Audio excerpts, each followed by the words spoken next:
আমাকে কেমন লাগছে বন্ধুরা, এই যে তিলক পরানো সাজে। তো ভগবানের দর্শন করতে এসেছি। আর এই দিদিভাইটা বলল যে তিলক পরবে না সে কি হয়। তো তিলক পরিয়ে দিল দিদিভাইটা।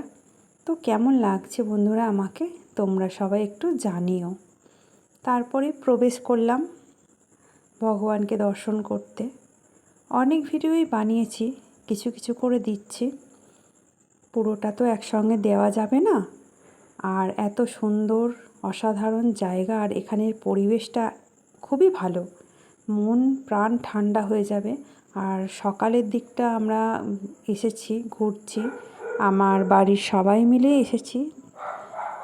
দারুণ লাগছে, কি বলবো বন্ধুরা। তো দেখো মন্দিরটা দেখো, আর ওখানে চারিপাশটা দেখো। আমি সেইভাবে ভিডিওটা বানিয়েছি। তো এই পর্যন্ত এখন দেখো, বাকি ভিডিও আমার নেক্সট ভিডিওতে আমি দেব। সবটা তো আর দেওয়া যায় না। কেমন হয়েছে তোমরা সবাই একটু জানিও। আমি ঘুরতে গেছি, আমি ভিডিও করে করে নিয়ে এসেছি আমার বন্ধুদের সঙ্গে শেয়ার করব বলে। এই যে মেন গেট, এটা আমি সব রকমভাবেই দেখিয়ে দিচ্ছি। তো এই পর্যন্ত এখন, আবার পরে আসছি নেক্সট ভিডিওয়।